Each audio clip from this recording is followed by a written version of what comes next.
Sa baka po, laging dalawang klase ang pagkain. Roughage, which is damo, pwede po kayo magpakain up to 100%. No question about it, mabubuhay yung baka natin.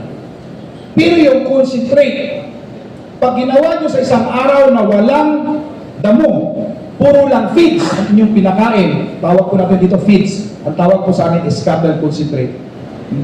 Magkakasakit po yung mga baka. Kung mayroon kayong AirTag, i-record nyo ang AirTag, i-record nyo ang timbang, timbangin, ilagay nyo kung anong kulay kung gusto ninyo. Pero wag naman masyadong maraming information. Siguro ilagay nyo kanino nyo nabili para pag maganda yung performance, uulit-uli kayo doon, willing kayong magbayad ng premium pag magandang performance na nanggagaling doon sa ating supplier. Nasabi na to ni Doc kanina, the worm and control parasites. Kami po, very simple lang kami. Pagdating ng fattener po namin, naglalagay lang po kami ng ivermectin at saka ADA. Yun po ang ginagawa po namin. Kasi 100 days lang po sa amin eh. And then kung kailangan mag-vaccinate, mag-vitamins dahil ng ADA. And inote nyo lang po lahat ng nilagay nyo gamot. Biosecurity, nasabi na ni Doc kanina, kailangan lang malinis yung truck, malinis yung bagong pen, i-disinfect nyo yung mga sirens, yung inyong working corral. At kung marami po yung baka, kung nanggaling po sa Australia, i-group nyo po sila by size, by age, and by strength. And huwag nyong i-mix unevenly, carelessly ang mga baka. So, kasi yung mga baka po, sabi ko sa inyo, napakagaling ng behavior nila. Yung baka po, hindi nyo pwedeng abugin ng paharap. Hindi nyo rin pwede abugin sa likod. Kasi yung baka po, may blind spot sa puwet. So nakita nyo, pag yung baka lalo pagwag sa masbate, pag nasa likod ka, gaganon yun. O di anong gagawin nyo? Mag-iikutan na lang kayo. Di ba? Ang pag-handle po ng baka, side. Abaga po ang neutral point ng baka. Lalong-lalo na kung nasa cross sila yung one-way na lakaran. Kung gusto nyo pong pabantihin yung baka, dalawang bagay pong titingnan ninyo. Pressure and release, at saka yung flight zone. Yung flight zone po, pagwad yung baka, napapansin nyo sa ranso, pag yung baka nakatayo dyan, at pag lumapit ka dito, hindi siya umalis, ibig sabihin hindi nyo pa po napapasok yung kanyang flight zone. Pero pag lumapit ka pa ng konti at umatras siya, mapapansin nyo po, minimintin nyo po yung distance. Maliban lang kung super wild na pag nakita ka palang sibat na. Yun po yung mga baka na may bad experience sa tao. Pero kung sa mga kulungan, pag napapansin mo po yung baka, pagpasok mo ganun ay hindi siya umaalis, ibig sabihin, nasa outside ka pa ng kanyang flight zone, komportable pa siya. Yun po yung paraan pagpapaamo ng baka. Dahan-dahan mong pipilitin na umiiksik yung kanyang flight zone. And then parang aso din po yan. Mayroon po siyang pressure and release. So magluluting kayo ngayon sa truck, nagsisiksikan yung baka, pilit mong pinapalo yung panghuli. Ano ba gusto niyo po? Hindi naman ako yung may problema yung sa unahan. Ba't ako yung pinapalo? Ganyan kung mag-isip yung baka. Ang gagawin mo, puntahan mo yung unahan. Yun ang aabugin mo pasok sa truck. Huwag mong pilitin yung nasa likod. Wala pong kasalanan yun. Mamaya idimanda ka kay Mayor. Di ba? Ganyan po kasimple ang cattle hunting. So kung nasa crash, abaga po. Kami sa Australia, sa abaga po kami. Pag gusto po namin umatras yung baka, abantihan na po namin yung abaga niya. Hindi na po aabantihan. Kung gusto mo po siyang mag-forward, lalampasan mo po yung abaga para po forward. Pag gumalaw na po yung baka, release the pressure. Pag naglakad na, huwag mo na sundutin. Naglalakad na nga eh, ba't mo pa tuloy-tuloyan? Di ba? Parang aso po, pag na finopen na po ng baka yung gusto ninyo, i-release nyo na po siya, i-reward nyo na po. Yan po yung mga basic handling skills na pwede po natin ituro sa ating mga cowboy. Kaya siguro, si Atty. Francisco baka next rodeo sa Masbate, ma'am, sir, pupunta po kami sa inyo. Magtuturo po kami ng cattle handling para hindi po na i-stress yung baka. Magagaling po manghuli yung mga cowboy natin ng baka, kanya lang po, minsan nagkakaroon ng bad memory yung baka dahil po sa mali na handling skills. Gradual ratio transition, nabanggit ko na, yan po ang paraan para po ma-protect ang rumen microbes, ma-reduce yung stress, i-monitor natin yung appetite daily at bantayan po natin na hindi po magkaroon ng digestive disorder. Tae po ang titingnan natin. Pag ang tae natin is score 1, score 2, masyadong basa, ibig sabihin, balikan po natin kung ano ang ating pinakain. Yan po ang magiging basis po natin. So ito na po. Akala natin, pag puno ang tiyan ng ating mga baka, busog na. Hindi po. Hindi po enough yung busog ang ating baka para tumubo ng 1 kalahating 1 kilo isang araw. Kailangan po makumpleto natin itong 5. So kung busog po siya sa damo, baka po gutom siya sa protein, gutom po siya sa energy, gutom po siya sa mineral, gutom po siya sa tubig. Kailangan po total mixed ration po every time. Dapat po pantay, yung protein po hindi po nagiging effective. Kahit pa po 16% yung crude protein ninyo, kung hindi po enough yung intake, kulang. Kasi yung crude protein po naka-anchor siya sa dry matter intake. At kahit enough po yung dry matter intake at saka protein po natin, kung wala pong gasolina na energy, wala pong crudo na energy, kulang. So kailangan total mixed ration. So kailangan po laging mayroong available sa ration po natin itong 5 bagay na to. 24 hours na tubig, 22 hours na balance ng energy, ng protein, ng fiber, at ng minerals. Mamaya po, alam ko may mga nutritionist dito, magbibigay lang po ako ng very simple na pwede ninyo pong magamit agad-agad pag uwi po ninyo na ration formulation na pwede nyo pong subukan. Okay? Again, intake drives growth speed, gains always follow intake. Hindi po tayo magkaroon ng maayos na ADG kung hindi pumasok sa loob ng rumen ang pagkain ng baka. So, kung mahina ang pagkain, mahina ang absorption sa loob, mahihina rin po ang pag-finish ng baka natin. Feed offered is not the same as feed 18. So, pwede pong nalagyan niyo yung labangan, pero kung hindi niya po naabot, hindi po mamimit yung ating performance feeding. Intake, yun po pumapasok sa tiyan ng baka, ang tanging paraan para maayos po natin ang performance. Hindi po frequent injection ng vitamin A, D, A, B complex, hormones, lahat po yan ay walang silbi pag hindi po natin na perfect ipakain ang total mixed ration sa ating mga baka. Energy drives growth speed. So energy is the main driver of weight gain. Tulad ng sinabi ko, kahit po anong ganda ng ating pagkain, ang maintenance po ng energy, kung hindi ako nagkakamali, is 65 megajoules.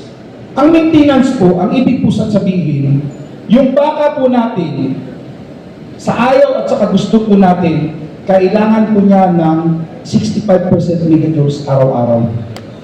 Sa around 350 kilos.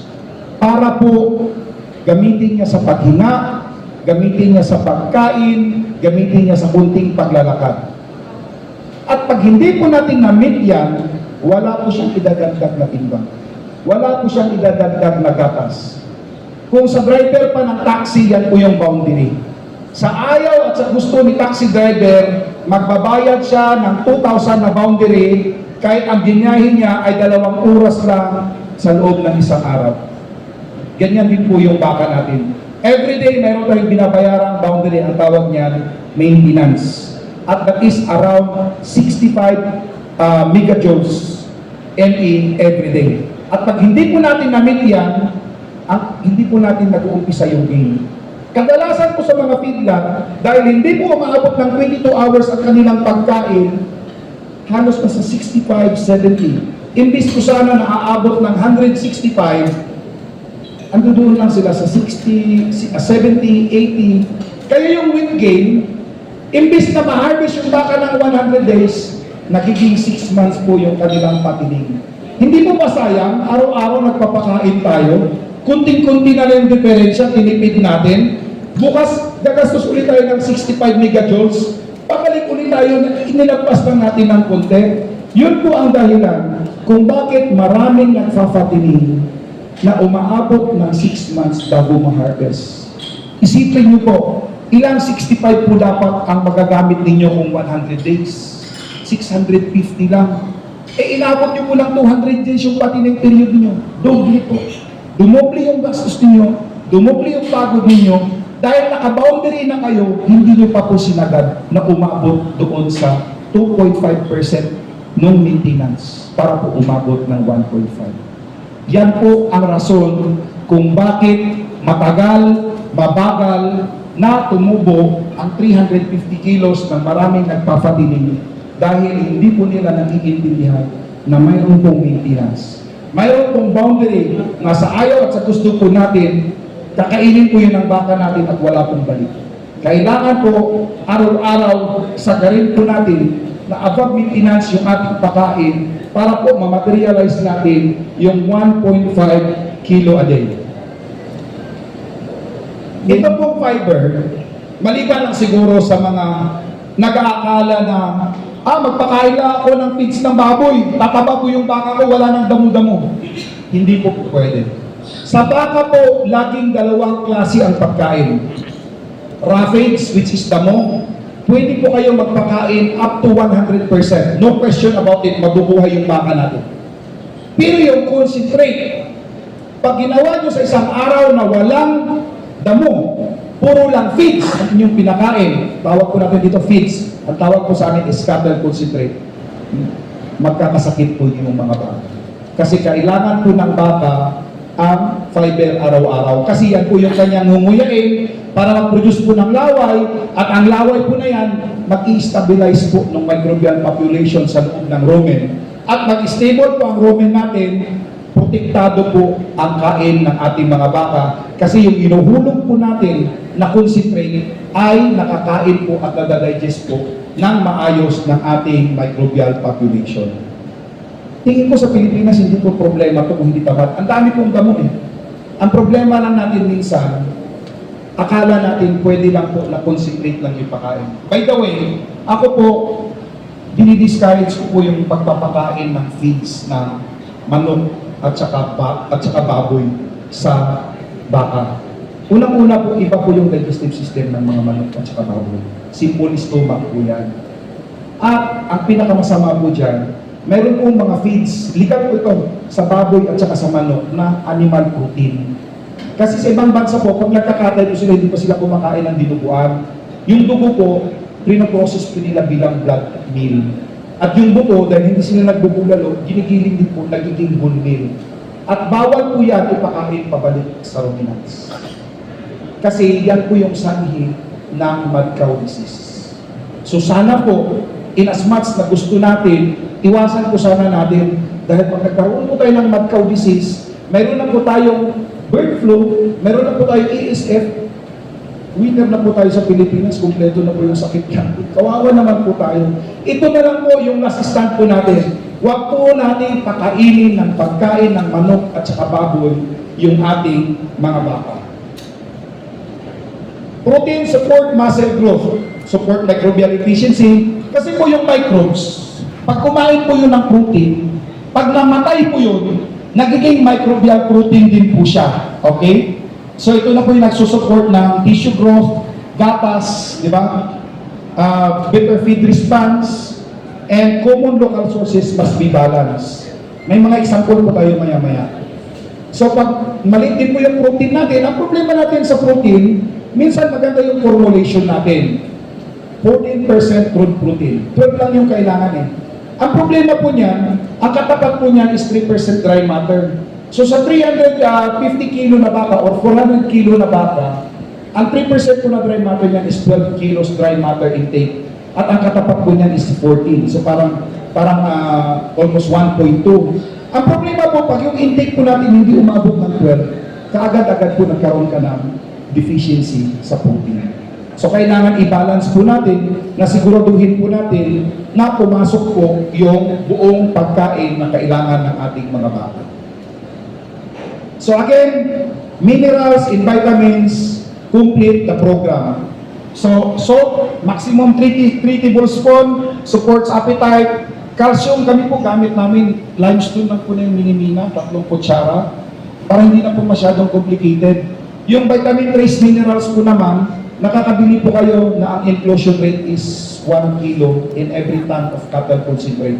Hindi po siya ganun karami ang kailangan po natin. And then, vitamin support resilience, small nutrients have been effect po sa vitamin trace minerals. So, wag na po natin gawing complicated. Pwede po tayo mag-formulate ng asin at saka limestone lang. Yung phosphorus po, kung mayroon po dyan, normally kasi pag gumagamit kayo ng rice bran, marami na pong phosphorus yun eh. Kaya ako po, hindi ako gumagamit ng MPCP. Kasi rice bran po yung kalahati ng ating concentrate. So, titingnan po natin. At saka, ito po yung mga seryoso po na magbabaka dyan, ito naman po ang commitment ko sa inyo bilang advocate po ng paunlad ng pagbabaka sa Pilipinas. Matutulungan po tayo. Gusto niyo, gumawa po tayo ng chatroom at magtulungan po tayo na ayusin yung formulation niyo. Ako po, kung sana mayroong isang taga-gobyerno na magtanong sa akin kung ano ang pangarap ko sa cattle industry, ang pangarap ko po ay sana mayroong dedicated team ang taga-Bureau of Animal Industry na i-workshop yung bawat bayan at tatanungin, ma'am, anong available na pagkain niyo dito? Magkano? Kailan siya available? At iiwanan po sa araw na yan, ay iiwanan po ng 5 variation ng cattle formulation yung bawat bayan na gagamitin po nila para sa kanilang cattle fattening. Tingin nyo ba magandang idea yun? Oh, Attorney John, kailangan po natin sir, yung taga-bae sir, bababa sa bawat bayan at mag-workshop at iwanan po sila ng 5 uri ng formulation base po sa available na feeds po sa kanilang munisipyo. Okay? Ipapaabot po ni Attorney June ng INCRAP yan kay Secretary June. Palapakan po natin na on the spot ko si Sir June. Kasi si Sir June po nag-advocate ng timbangan ng bayan. May mga iilan na po na binibigyan na po ng timbangan para po pag benta po ng baka ay natitimbang po siya. Buy and sell, pwede yung idaan sa timbangan ng bayan. Pantayan nyo lang po yung mga timbangan, sinasabotahe po ng mga komprador. Sinisira po nila. So, tingnan po ninyo na huwag masira. Okay? Alagaan po natin yung mga timbangan ng bayan po natin. Ako po, hindi po ako nawawala ng pag-asa. Alam niyo po, kung darating ang panahon na matupad po na lahat po ng munisipyo ay merong 5 fattening formulation, hindi na po tayo kakain ng mga chinilas na karne ng baka. Kasi lahat po ng baka natin o karamihan ay pwede na po nating harvestin sa loob lamang po ng 24 months. Okay? Yung mula po pagpanganak. Importante po, tulad ng sinabi po kanina ni Doc is importante po yung tubig. So, yan po muna ang natin dahil 12:15 na, 12:18 na. So, babalik ulit tayo after ko ng presentation nila Neo, ay itutuloy uli natin yung ating presentation. Pero habang nandiyan po kayo, naisip ko lang po na nung wala po akong ginagawa, meron po akong ginawang kunting, may sounds po tayo sa audio.